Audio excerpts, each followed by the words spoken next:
All right, 99% of all beginners, right, if you get put them a golf ball down there, the first thing they do, they bend down, put on a tee, roll it over, boom, and hit it, right, okay?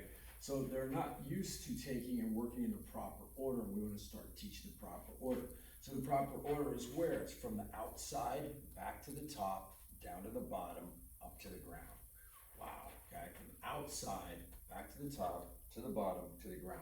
Right, we're gonna go where we're the weakest. We're gonna build where we're the weakest to the strongest, right? Because the club is gonna try to beat you in the same way, right?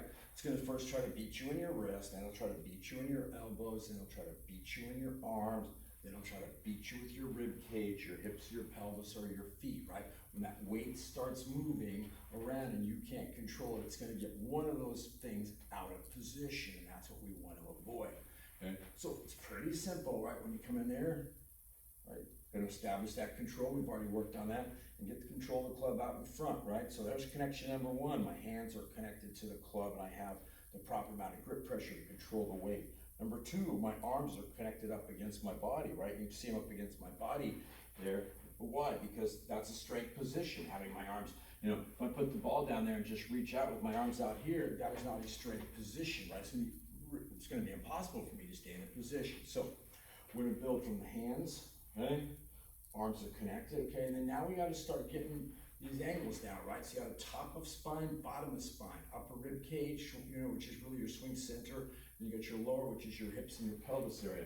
So when I'm going to come forward here and I'm going to bend forward, you can see I'm going to tilt both of these angles forward until the club comes down to the ground. When it comes down to the ground, it should just simply be soled, right? Sitting flat on the ground like a shoe, right? So build the outside, okay? Top and bottom forward, okay? Set your feet, right? That's the order. That's the order, okay? So you want to start adding in a target to it, right? If I wanted to go this way, it wouldn't matter which way you went, okay? You would go what? Establish target line, control on the outside, okay? Come over here and just get across from the ball. And then now what? Set the top angle, set the bottom angle, position feet. Right? If you're working with a wedge, right, keep the ball in the center. If you're working with the driver, keep it forward. All those little teeny details don't matter that much. They don't matter that much right now because why? We just want to get that routine down. Just get the routine down. Just go, hey, pick a target. You go, oh, bush across the street. Hands and arms. Okay? Top, bottom, position feet, ready to make swing, okay? So work on that routine, building from where? From the outside, back to the top, down to the bottom, down to the ground. I'll see you next video.